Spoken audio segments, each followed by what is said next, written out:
Assalamualaikum warahmatullahi wabarakatuh. Sampai bertemu kembali di channel saya Lumalila Riset. Pada kali ini saya akan berbagi pengetahuan tentang bagaimana cara merancang kuesioner penelitian,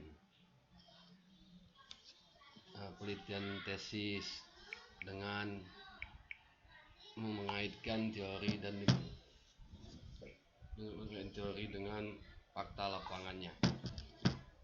Berikut ini, namun sebelum kita mulai, mohon dukungan kawan-kawan mahasiswa di seluruh Indonesia untuk membantu like and subscribe channel saya ini agar saya dapat terus memberikan kontribusi berbagi pengetahuan kepada kawan-kawan semua di Indonesia.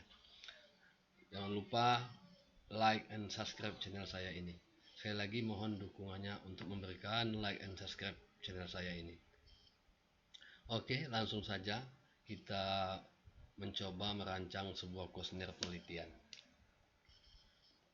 Dalam sebuah penelitian itu, apabila kita ingin merancang sebuah kuesioner, tentu kita mempunyai dasar teori. Dasar teorinya terlebih dahulu yang harus kita perhatikan. Biasanya dasar teori yang kita gunakan ada di bab 2. Di sini dasar teori kita tentang kualitas layanan, ya. Kita ingin melihat kualitas layanan. Secara teori, kualitas layanan menurut Pak Suratman itu ada 5. Itu satu, tangible, reliability, responsiveness, empathy, dan assurance.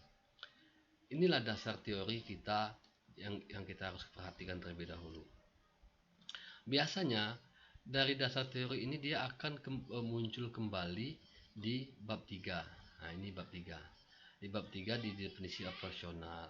Tangible itu apa? Misalnya kualitas variabelnya kualitas layanan. Maksud variabelnya adalah tangible, ya. Aspek atau ada nyebutnya dimensi, ada juga yang nyebut ini dimensi. Boleh juga ya, dimensi tangible. Nah, indikatornya dari mana dapat indikator? Indikator ini didapat dari kata kunci tangible ini. Bahwa tangible adalah penampilan fisik, penampilan fasilitas fisik, peralatan, personil, perlengkapan komunikasi. Ini yang dikatakan tangible. Sehingga di sini dia kata kunci inilah yang kita kembangkan menjadi sebuah indikator penelitian. Ya, jadi indikator inilah yang akan kita tata kalimatnya, kita operasionalkan kalimatnya, sesuaikan kalimatnya dengan kondisi lokasi penelitian, siapa yang kita teliti. Misalnya kalau di bank, apa yang kita lihat, misalnya fasilitas fisik bank, biasa kita lihat ruang tunggunya. Kalau perkantoran, kita lihat fasilitas fisik apanya, penampilan pegawai bank, ya kan? Kalau di bank kan, kalau di perkantoran mungkin peralatannya. Jadi indikator ini menyesuaikan dengan ini, ya. Indikator ini, kata kunci ini dibuat indikator, dan indikator ini menyesuaikan dengan kondisi subjek dan objek penelitian. Jadi orang dan tempat penelitiannya. Jadi inilah, di sini ada penampilan fasilitas ruang tunggu dibuat kata kuncinya. Ini dasarnya dari fasilitas fisik. Kemudian sopan dan menarik, ini personil. Jadi dia personil, itu kata kuncinya. Nah, setelah kita sudah membuat indikator dari tangible, baru kita bisa merancang kuesioner. Nah, di sini saya contoh ya. Baru kita merancang kuesionernya. Jadi kuesioner itu kita rancangnya tidak sembarangan, berdasarkan teori dan berdasarkan operasional, baru kita bisa menciptakan sebuah kuesioner. Nah, ini contoh kuesioner yang sudah jadi. Tapi saya akan contohkan satu ini untuk kuesioner yang ini ya. Yang ini akan saya contohkan. Yang untuk kuesioner yang pernyataan dari kata kunci tadi ya, tangible yang nomor 1. Ya, yang nomor 1 bisa kata kuncinya kita penampilan pegawai menarik dan sopan. Ini saya merancang kuesioner dalam skala Likert. Nah, bagaimana merancang kuesionernya? Nah, dia kalau apabila kalimatnya pernyataan, ya, ini kalimat pernyataan, ya, dia begini. Ya, penampilan pegawai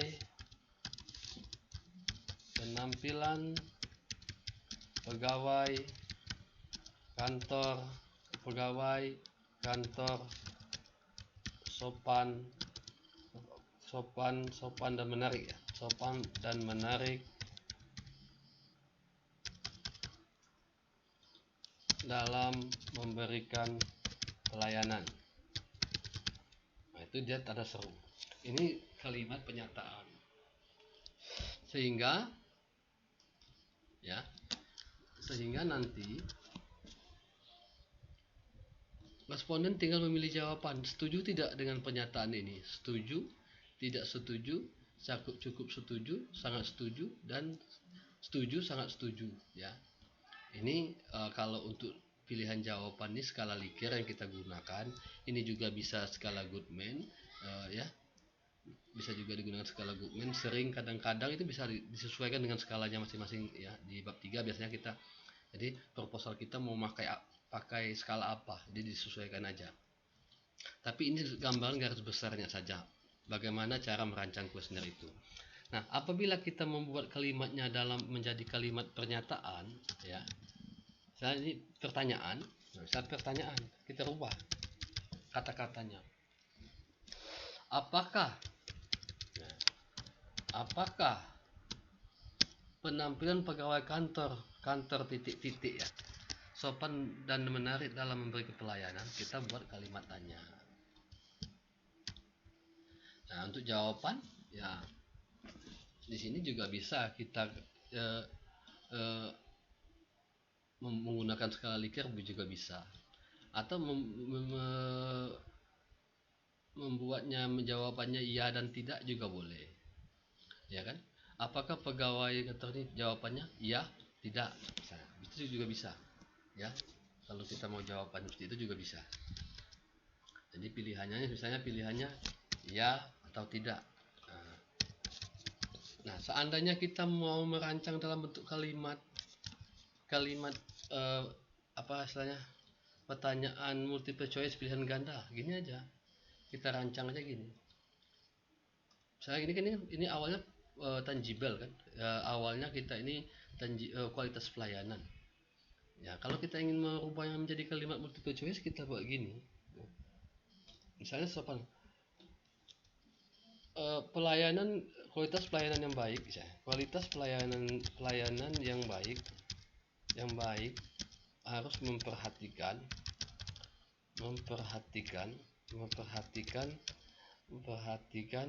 pelayanan,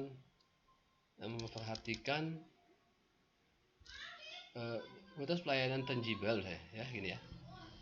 Kualitas pelayanan tangible, fisik, pelayanan fisik, ya, fisik sini, ya. Yang baik harus memperhatikan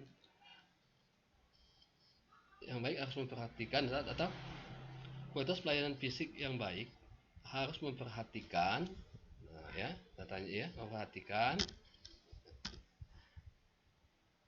Kita pilih jawabannya, ya, yang benar tadi kan dari kata kunci kita sopan dan menarik. Ini jawaban yang benar, sopan dan menarik, misalnya kan.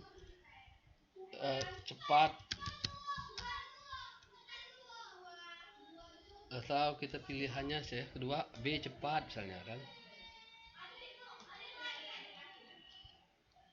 Sebentar kita lihat, ya. Satu pilihannya, jawabannya sopan dan menarik. Ini kan sesuai kata kunci bahwa kualitas fisik itu tadi untuk penampilan kualitas pelayanan fisik untuk personil pegawai yang baik harus memperhatikan sopan dan menarik, cepat, misalnya kan, fisik, ya, tanggap, perhatian. Nah, inilah bentuk kalau kita ingin membuat multiple choice. Tapi jawaban yang benar itu adalah yang ini, sopan dan menarik sesuai kata kunci. Jadi, ya, sopan, menarik, dan sopan ini. Jadi apapun yang kuesioner bentuknya, apapun kuesioner yang Anda buat, bentuk pertanyaan, pernyataan, multiple choice, tentu harus memperhatikan kata kunci. Ya, jadi begitu juga dengan yang responsibility, responsiveness, asuransi, empati. Yang Anda harus perhatikanlah kata kunci terlebih dahulu. Itulah teknik merancang kuesioner. Nah, kuesioner ini apabila sudah kita rancang memang tidak bisa dikatakan langsung valid. Tentu untuk selanjutnya harus dilakukan uji validitas untuk melihat tingkat kevalidan kuesioner kita ini, dan uji reliabilitas untuk melihat tingkat konsisten kuesioner kita ini, ya. Jadi itu teknik merancang, tapi setelah dirancang tidak semata-mata sudah layak pakai, tapi harus kita lakukan uji validitas dan reliabilitas. Sekian, terima kasih. Semoga informasi yang saya sampaikan ini dapat bermanfaat bagi kawan-kawan mahasiswa di seluruh Indonesia. Saya lagi mohon dukungannya untuk like and subscribe channel saya ini. Wassalamualaikum warahmatullahi wabarakatuh.